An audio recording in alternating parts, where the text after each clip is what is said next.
Hello friends, അപ്പോൾ നമ്മൾ ഇന്ന് എക്സ്പ്ലെയിൻ ചെയ്യാൻ പോകുന്നത് ദ ബിഗിനിങ് ആഫ്റ്റർ ദ എൻഡിൻ്റെ 6ാമത്തെ എപ്പിസോഡാണ്. അപ്പോൾ എന്തായാലും കഥയിലേക്ക് കിടക്കാം. അപ്പോൾ എപ്പിസോഡിൻ്റെ സ്റ്റാർട്ടിങ്ങിൽ തന്നെ നമ്മുടെ ആർത്തർ ഒരു മോൺസ്റ്ററിനെ സ്വപ്നം കാണുന്നുണ്ട്.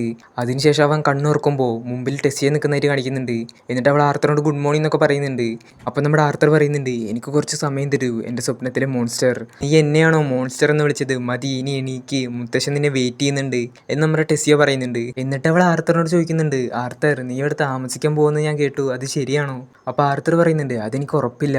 എൻ്റെ അച്ഛനോടും അമ്മയോടും ഞാനിവിടെ സേഫ് ആണെന്ന വിവരം അറിയിച്ചാൽ മാത്രമേ ഞാനിവിടെ താമസിക്കൂ രാജകുമാരി എന്ന് നമ്മുടെ ആർത്തർ പറയുന്നുണ്ട്. അപ്പം നമ്മുടെ ടെസ്സിയ ആർത്തറിനെ പിച്ചിട്ട് പറയുന്നുണ്ട്, ആർത്തർ എന്നെ രാജകുമാരി എന്ന് വിളിക്കരുത്, നീ വേണമെങ്കിൽ എന്നെ ടെസ് എന്ന് വിളിച്ചോ, ഇനി എന്നെ രാജകുമാരി എന്ന് വിളിച്ചാൽ എനിക്ക് ദേഷ്യം വരും. അപ്പോൾ നമ്മുടെ ആർത്തർ പറയുന്നുണ്ട്, നിനക്ക് ഇപ്പോഴേ ദേഷ്യം വന്നിട്ടുണ്ട്. സോ ആ ഷോട്ട് കട്ട് ചെയ്തതിന് ശേഷം നമ്മുടെ വിരിയോൺ എറാലിത്തും അൽഡുയിൻ എറാലിത്തും സംസാരിച്ചുകൊണ്ടിരിക്കുന്നതാണ് കാണിക്കുന്നത്. എന്നിട്ട് അൽഡുയിൻ എറാലിത്ത് പറയുന്നുണ്ട്, ഒരു മനുഷ്യനെ ഇവിടെ താമസിപ്പിക്കാൻ കഴിയില്ല, അത് നമ്മുടെ പാരമ്പര്യത്തിന് എതിരാണ്. അപ്പോൾ വിരിയോൺ എറാലിത്ത് പറയുന്നുണ്ട്, എനിക്ക് ആ കുട്ടിയെ ഇഷ്ടമാണ്, അത്രമാത്രം. അപ്പോൾ അവിടേക്ക് ടെസ്സിയ എന്ന് പറയുന്നുണ്ട്, ആർത്തറിൻ്റെ ജീവൻ രക്ഷിച്ചു. അപ്പോൾ രാജാവ് പറയുന്നുണ്ട്, നിന്നെ രക്ഷിച്ചതിന് ഞാൻ അവനോട് നന്ദി പറഞ്ഞല്ലോ. അപ്പോൾ നമ്മുടെ വിരിയോൺ എറാലിത്ത് മതി എന്ന് പറഞ്ഞിട്ട് ആർത്തറിനോട് വണ്ടിയിൽ കയറാൻ പറയുന്നുണ്ട്. അങ്ങനെ ഇവരുടെ യാത്ര പുറപ്പെടുന്നു. സോ ഇവരിപ്പോൾ എവിടെയൊക്കെ പോകുന്നു വെച്ചിട്ടുണ്ടെങ്കിൽ നമ്മുടെ വിരിയോൺ മുത്തശ്ശൻ്റെ ഒരു ഫ്രണ്ടിനെ കാണാനാണ്. സോ ഈ ഫ്രണ്ടിനെ കണ്ടു കഴിഞ്ഞിട്ടുണ്ടെങ്കിൽ നമ്മുടെ ആർത്തറിൻ്റെ അമ്മയെ വെച്ചിട്ട് സംസാരിക്കാനുള്ള ഒരു വഴി കണ്ടെത്താൻ പറ്റും. അതിന് വേണ്ടിയിട്ടാണ് ഇപ്പോൾ ഇവർ പോയിക്കൊണ്ടിരിക്കുന്നത്. അപ്പോൾ ആർത്തർ ചോദിക്കുന്നുണ്ട്, മുത്തശ്ശ എത്ര ദൂരം സഞ്ചരിക്കണം നിങ്ങളുടെ ആ സുഹൃത്തിൻ്റെ അടുത്തേക്ക്? അപ്പോൾ വിരിയോൺ മുത്തശ്ശൻ പറയുന്നുണ്ട്, നീ എന്നെ അങ്ങനെ വിളിക്കാറില്ലല്ലോ. അപ്പോൾ ആർത്തർ പറയുന്നുണ്ട്, അടുത്ത സംഭവ വികാസങ്ങളെ ആശ്രയിച്ച് എൻ്റെ മനോഭാവവും മാറിയേക്കാം. അപ്പം മുത്തശ്ശൻ പറയുന്നുണ്ട്, ഞാൻ നിൻ്റെ ആഗ്രഹം സാധിച്ചു തരും. അപ്പം നമ്മുടെ ടെസ്സിയ ആർത്തറിൻ്റെ തോളിലേക്ക് ചാരി കിടക്കുന്നുണ്ട്. അപ്പം മുത്തശ്ശൻ പറയുന്നുണ്ട്, അവളിന്ന് വളരെ നേരത്തെയാണ് എണീറ്റത്. നിൻ്റെ ഭാവിയെക്കുറിച്ചുള്ള ചോദ്യങ്ങൾ ചോദിക്കാൻ അവൾ താല്പര്യം കാണിക്കാറുണ്ട്. എന്നിട്ട് നമ്മുടെ മുത്തശ്ശൻ ടെസ്സിയെ തലോടിക്കൊണ്ട് പറയുന്നുണ്ട്, എലിനോർ കിണ്ടത്തിൻ്റെ ഏക പിൻഗാമി എന്ന നിലയിൽ അവൾ മുതിർന്നവരിൽ നിന്നും കുട്ടികളിൽ നിന്നും മാറി ഏകാന്തമായ ഒരു അന്തരീക്ഷത്തിലാണ് വളർന്നത്. അവളുടെ ഫ്രണ്ട്സുകളൊക്കെ അവളെ കുറേ പറ്റിച്ചിട്ടുണ്ട്. അതുകൊണ്ട് തന്നെ അവൾ അധികം ആരോട് കൂട്ടുകൂടാറില്ല. പക്ഷേ അവൾ നിൻ്റെ ഒപ്പമുള്ളുമ്പോൾ അവൾ നല്ല സന്തോഷവതിയാണ്. ഏറെ കാലങ്ങൾക്ക് ശേഷമാണ് ഞാൻ അവളെ ഇത്ര സന്തോഷത്തിൽ കാണുന്നത്. അതിനെല്ലാം നന്ദി എന്ന് നമ്മുടെ ആർത്തറിനോട് മുത്തശ്ശൻ പറയുന്നുണ്ട്. അപ്പോൾ നമ്മുടെ രാജാവ് ചിന്തിക്കുന്നുണ്ട്, വിരിയോൺ മുത്തശ്ശൻ ഒരു കുട്ടിയോട് നന്ദി പറയാൻ പോലും മടി കാണിക്കുന്നില്ല, എനിക്ക് ഇയാളെ വിശ്വസിക്കാം. അങ്ങനെ ഇവർ സ്ഥലത്തെത്തിയിരിക്കുന്നു. അപ്പോൾ നമ്മുടെ രാജാവ് ചിന്തിക്കുന്നുണ്ട്, എലിനോർ കിണ്ടത്തിലെ മുൻ രാജാവ് പോലും അങ്ങോട്ട് ചെന്ന് കാണണമെന്നുണ്ടെങ്കിൽ ആ ഫ്രണ്ട് ആരായിരിക്കും? എന്നിട്ട് നമ്മുടെ വിരിയോൺ മുത്തശ്ശൻ പറയുന്നുണ്ട്, വയസ്സായ മന്ത്രവാദിനി വാതിൽ തുറക്കൂ. അപ്പോൾ ഒരു വയസ്സായ സ്ത്രീ വാതിൽ തുറക്കുന്നുണ്ട്.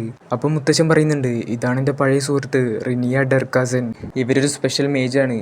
അപ്പോൾ നമ്മുടെ രാജാവ് ചിന്തിക്കുന്നുണ്ട്, സ്പെഷ്യൽ മേജോ, ആലിസിനെ പോലെ. അപ്പം മുത്തശ്ശൻ പറയുന്നുണ്ട്, ഇവർക്ക് നിൻ്റെ ആഗ്രഹം സാധിച്ചു തരാൻ കഴിയും. അപ്പോൾ നമ്മുടെ ആർത്തർ പറയുന്നുണ്ട്, നിങ്ങളെ കണ്ടതിൽ സന്തോഷമുണ്ട് മിസ് റീനിയ. അതിനുശേഷം ആ മുത്തശ്ശി ആർത്തറിനെ വീടിനുള്ളിലേക്ക് ക്ഷണിക്കുന്നു. അപ്പോൾ ആർത്തർ പറയുന്നുണ്ട്, മുത്തശ്ശൻ എന്നോട് പറഞ്ഞത് എന്നെയും എൻ്റെ ഫാമിലിയെയും കണക്ട് ചെയ്യുന്നതിന് വേണ്ടി ഒരു മേജിനോട് നമ്മൾ സഹായം ചോദിക്കണമെന്നാണ്. എന്നിട്ട് ആ മുത്തശ്ശി വിരിയോൺ മുത്തശ്ശനോട് പറയുന്നുണ്ട്, നിന്നെ മുത്തശ്ശ എന്ന് വിളിക്കാൻ നീ സമ്മതിച്ചോ? എന്നിട്ട് ആ മുത്തശ്ശി പറയുന്നുണ്ട്, ഞാനാണ് ആ മേജ്, എനിക്ക് പാസ്റ്റും ഫ്യൂച്ചറും വേർതിരിച്ച് കാണാൻ സാധിക്കും. നീ നിൻ്റെ ഫ്യൂച്ചർ കാണാനല്ലല്ലോ എൻ്റെ അടുത്തേക്ക് വന്നത്. അപ്പോൾ ആർത്തർ എല്ലാം എന്ന് പറയുന്നു. നിനക്ക് നിൻ്റെ മാതാപിതാക്കളോട് നീ സേഫ് ആണെന്ന കാര്യം അറിയിക്കണം അല്ലേ?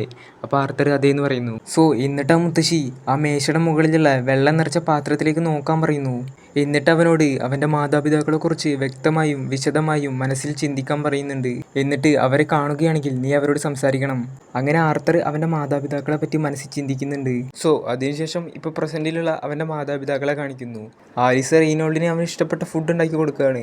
അപ്പോൾ ആലിസ് പറയുന്നുണ്ട്, ആർത്തറിന് ഇഷ്ടപ്പെട്ട ഫുഡാണിത്, ഇന്ന് അവൻ്റെ പിറന്നാളാണ്. ആ സമയത്ത് അവർ നമ്മുടെ ആർത്തറിന് നഷ്ടപ്പെട്ട ഇൻസിഡൻറ്റ് ഓർക്കുന്നുണ്ട്. ആർത്തർ താഴേക്ക് വീഴുന്നത് നേരിട്ട് കണ്ടിട്ട് നമ്മുടെ ആലീസ് കരയുന്നുണ്ട്. നമ്മുടെ റെയ്നോൾഡ് ആണെങ്കിൽ കരയാൻ പോലും പറ്റാതെ സ്റ്റക്കായിട്ട് നിൽക്കുകയാണ്. അപ്പോൾ നമ്മുടെ ഡെർഡൻ റെയ്നോൾഡിനെ ആശ്വസിപ്പിക്കുന്നുണ്ട്. അങ്ങനെ ഇവർ പോകുന്ന വഴി റെയ്നോൾഡ് ആലീസിനെ ആശ്വസിപ്പിക്കുന്നുണ്ട്. അതിനുശേഷം ബാക്കിയുള്ളവരൊക്കെ അവരുടെ സ്ഥലത്തേക്ക് പോകുന്നു. നമ്മുടെ റെയ്നോൾഡും ആലീസ് ആണെങ്കിൽ തങ്ങളുടെ പഴയ വീട് മാറ്റിയിട്ട് പുതിയൊരു സ്ഥലത്തേക്ക് താമസം മാറുന്നു. അതിനുശേഷം പ്രസൻറ്റിലുള്ള സീനിനെ കാണിക്കുന്നുണ്ട്. നമ്മുടെ ആലീസും റെയ്നോൾഡും ആർത്തറിനെ ആലോചിച്ച് കരയുന്നുണ്ട്. അപ്പോൾ അവർ ആർത്തറിൻ്റെ സൗണ്ട് കേൾക്കുന്നുണ്ട്. അപ്പോൾ അവർ ആശ്ചര്യത്തോട് ചോദിക്കുന്നുണ്ട്, ആർത്തർ അത് നീയാണോ? അപ്പോൾ ആർത്തർ പറയുന്നുണ്ട്, അതെ, എനിക്ക് കുഴപ്പമൊന്നുമില്ല, എനിക്കിപ്പോഴും ജീവനുണ്ട്. ഞാനിപ്പോൾ എലിനോർ കിണ്ടത്തിലാണ് താമസിക്കുന്നത്. ഞാനിപ്പോൾ നിങ്ങളോട് സംസാരിക്കുന്നത് ഒരു പ്രത്യേക മാജിക് വഴിയാണ്. എനിക്കിപ്പോൾ അങ്ങോട്ട് തിരിച്ചു വരണമെന്ന് ആഗ്രഹമുണ്ട്, പക്ഷെ എനിക്കതിന് കഴിയില്ല. എൻ്റെ ശരീരത്തിന് ചില പ്രശ്നങ്ങളുണ്ട്, എനിക്കത് പരിഹരിക്കണം. പക്ഷേ അതത്ര വലിയ പ്രശ്നമൊന്നുമല്ല, നിങ്ങളതിനെക്കുറിച്ച് പേടിക്കേണ്ട കാര്യമില്ല. ഞാൻ റിക്കവറായാൽ എത്രയും പെട്ടെന്ന് തന്നെ ഞാൻ നിങ്ങളുടെ അടുത്തേക്ക് വരും. എന്ത് സംഭവിച്ചുവോ അതിന് നിങ്ങൾ സ്വയം കുറ്റപ്പെടുത്തരുത്. ഞാൻ മരിച്ചാലും ഇത് തന്നെ ചെയ്യുമെന്ന് ഞാൻ കരുതുന്നു. ഇനി എപ്പോഴാണ് നിങ്ങളുമായിട്ട് എനിക്ക് സംസാരിക്കാൻ കഴിയുമെന്ന് എനിക്കറിയില്ല. പക്ഷെ നിങ്ങൾ നിങ്ങൾ എന്നെ ഓർത്ത് പേടിക്കേണ്ട കാര്യമില്ല, ഞാനിവിടെ സേഫായിരിക്കും. എന്നാൽ ഞാൻ പോകട്ടെ. അപ്പോൾ ഇതൊക്കെ കേട്ടപ്പോൾ ആലീസും റെയ്നോൾഡും കെട്ടിപ്പിടിച്ചുകൊണ്ട് പറയുന്നുണ്ട്, നമ്മുടെ ആർത്തർ ജീവനോടെ ഉണ്ട്. അപ്പോൾ അവസാനമായിട്ട് ആർത്തർ പറയുന്നുണ്ട്, പപ്പ മമ്മ എനിക്ക് നിങ്ങളെ ഒരുപാട് ഇഷ്ടമാണ്. എന്നിട്ട് അവൻ കരയുന്നു, അവൻ്റെ കണ്ണീര് ആ വെള്ളത്തിലേക്ക് വീഴുന്നുണ്ട്. ഇപ്പോൾ രാജാവ് ചിന്തിക്കുന്നുണ്ട്, ആലീസ് റെയ്നോൾഡ് നിങ്ങൾ രക്ഷപ്പെട്ടല്ലേ, അതിലെനിക്ക് സന്തോഷമുണ്ട്. ഇനി ഒരിക്കലും ഞാൻ നിങ്ങളെ സങ്കടപ്പെടുത്തില്ല എന്ന് നമ്മുടെ രാജാവ് മനസ്സിൽ ചിന്തിക്കുന്നു. അതിനുശേഷം ആർത്തർ വിരിയോൺ മുത്തശ്ശനോട് പറയുന്നുണ്ട്, ദയവായി എന്നെ നിങ്ങളുടെ ശിഷ്യനാക്കൂ. ആ ഷോട്ട് കട്ട് ചെയ്തതിന് ശേഷം അവിടുത്തെ കൊട്ടാരം കാണിക്കുന്നു. എന്നിട്ട് ടെസിയ പറയുന്നുണ്ട്, ആർത്തിനെ 2 തവണ രക്ഷിച്ചു. നമ്മളിപ്പോൾ അവനെ ഇവിടെ നിന്ന് പുറത്താക്കിയാൽ എൽവുകൾ വെറും നന്ദി കെട്ട ഒരു കൂട്ടമാണെന്നവർ കരുതും. നിങ്ങൾക്കത് കുഴപ്പമില്ലേ? എന്നിട്ട് വിരിയോൺ മുത്തശ്ശൻ പറയുന്നുണ്ട്, നിങ്ങളുടെ മകൾ പറഞ്ഞതുപോലെ തന്നെ ആർത്തറിനെ ഞാൻ തന്നെ പരിശീലിപ്പിക്കും. മുഴുവൻ രാജ്യത്തും ഈ വാർത്ത പ്രചരിപ്പിക്കുക. പക്ഷേ അൾഡുയിൻ എറാലത്തിന് അതിപ്പോഴും സമ്മതിച്ചു കൊടുക്കാൻ കഴിയുന്നില്ല. അപ്പോൾ വിരിയോൺ മുത്തശ്ശൻ പറയുന്നുണ്ട്, ആർത്തറിൻ്റെ ഉത്തരവാദിത്തം ഞാൻ ഏറ്റെടുക്കാം. സോ വിരിയോൺ മുത്തശ്ശനും ടെസിയും പറയുന്നത് കേട്ടിട്ട് മനസ്സ് മാറിയ രാജാവ് ആർത്തറിനോട് പറയുന്നുണ്ട്, ആർത്തർ എന്നോട് ക്ഷമിക്കണം, നീ എൻ്റെ മകളെ രക്ഷിച്ചു. അതുമാത്രമല്ല നീ ഇപ്പോൾ എൻ്റെ അച്ഛൻ്റെ ശിഷ്യനാണ്. അതുകൊണ്ട് നിന്നെ നല്ല രീതിയിൽ സ്വാഗതം ചെയ്യാൻ എനിക്ക് അനുവാദം തരൂ. അപ്പം രാജകുമാരി പറയുന്നുണ്ട്, ദയവായി ഞങ്ങളുടെ ക്ഷമാപണം സ്വീകരിക്കൂ. ഈ സ്ഥലം നിന്റെ സ്വന്തം വീട് പോലെ കണ്ടോളൂ. അപ്പം നമ്മുടെ രാജാവ് ചിന്തിക്കുന്നുണ്ട്, ഇവരുടെ മനസ്സ് ഇത്രയും പെട്ടെന്ന് മാറാനുള്ള കാരണം എന്താണ്? അപ്പം നമ്മുടെ ആർത്തർ വിരിയോൺ മുത്തശ്ശനെയും ടെസിയെയും നോക്കുന്നുണ്ട്. എന്നിട്ട് ചിന്തിക്കുന്നുണ്ട്, ഇവരാണ് രാജാവിൻ്റെ മനസ്സ് മാറ്റിച്ചത്. രാജാവ് ഇവരുടെ രണ്ടുപേരുടെ മുമ്പിൽ ദുർബലമാണ്. എന്നിട്ട് രാജാവ് ആർത്തറിന് കൈ കൊടുക്കുന്നു. അപ്പോൾ ടെസിയ പറയുന്നുണ്ട്, അച്ഛൻ ശരിക്കും ആർത്തറിനോട് ക്ഷമ ചോദിച്ചതാണെങ്കിൽ ആർത്തറിനെ പുറത്തേക്ക് കളിക്കാൻ വിടാൻ സമ്മതിക്കണം. എനിക്ക് ആർത്തറിന് പുറത്തുള്ള സ്ഥലങ്ങളൊക്കെ കാണിച്ചു കൊടുക്കണം. ആ കാര്യം രാജാവും രാജകുമാരിയും സമ്മതിച്ചു കൊടുക്കുന്നു. സോ ആ ഷോട്ട് കഴിഞ്ഞതിന് ശേഷം നമ്മുടെ ടെസിയ ആർത്തറിനെ എലിനോറിലെ പട്ടണങ്ങൾ കാണിച്ചു കൊടുക്കുന്നുണ്ട്. ആർത്തർ ആദ്യമായിട്ടാണ് എലിനോറിലൊരു ടൗൺ കാണുന്നത്. അവിടെ അവൻ ആകർഷിക്കുന്ന പല സാധനങ്ങളും ഉണ്ട്. അപ്പോൾ ടെസിയ പറയുന്നുണ്ട്, ഇവിടെ തൊട്ടടുത്ത് ഒരു ബസാറുണ്ട്. അവിടെ കുറേ നല്ല ഫ്രൂട്ട്സും അതുപോലെ സ്നാക്സും കിട്ടും.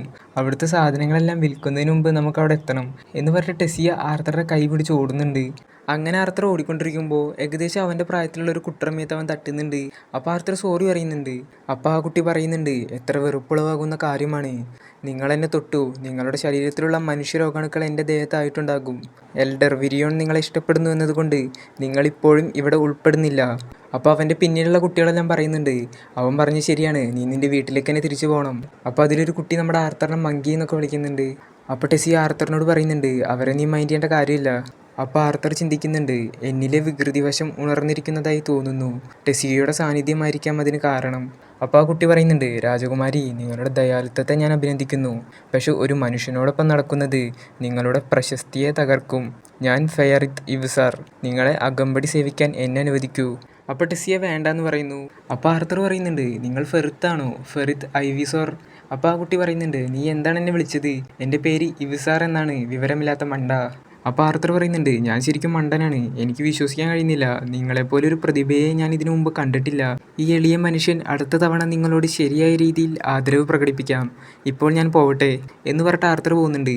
അപ്പോൾ ഇവസാറ് പറയുന്നുണ്ട്, നീ എന്നെ കളിയാക്കിയത് ഞാൻ മനസ്സിലാക്കില്ലെന്ന് വിചാരിച്ചോ? അപ്പോൾ രാജാവ് മനസ്സിൽ ചിന്തിക്കുന്നുണ്ട്, ഇവനൊരു നിസ്സാരക്കാരനല്ല എന്ന് തോന്നുന്നു.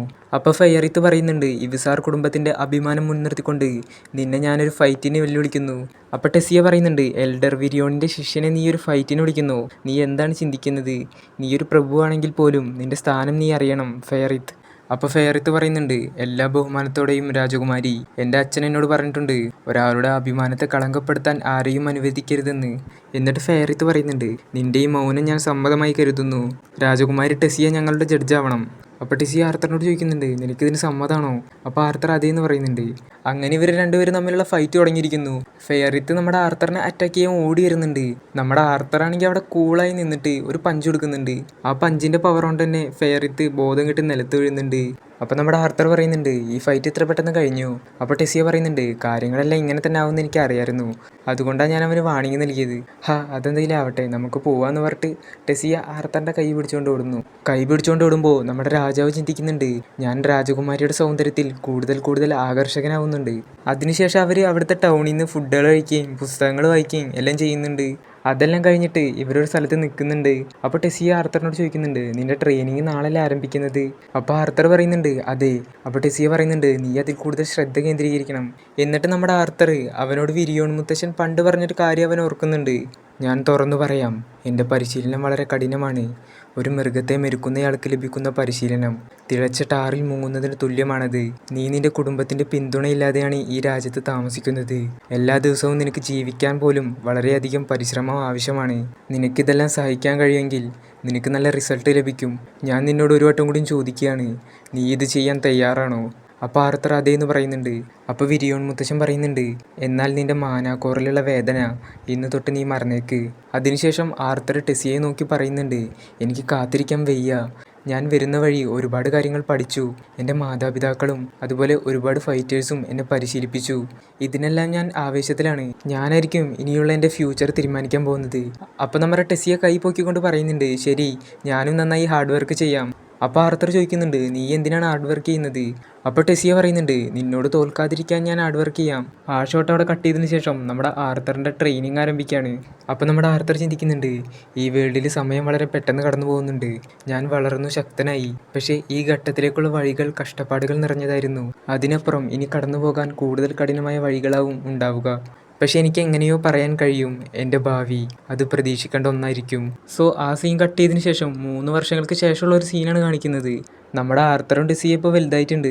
നമ്മുടെ ടെസ്സിയുടെ ഒരു ഭാഗം മാറിയിരിക്കുന്നു. അതുമാത്രമല്ല, അവളിപ്പോൾ മാൻ ഉപയോഗിക്കാൻ തുടങ്ങിയിട്ടുണ്ട്. നമ്മുടെ ടെസ്സിയ ആർത്തറിനെ ഉറക്കത്തിൽ നിന്ന് വിളിക്കുന്നുണ്ട്. പക്ഷെ നമ്മുടെ ആർത്തർ എണീക്കുന്നില്ല.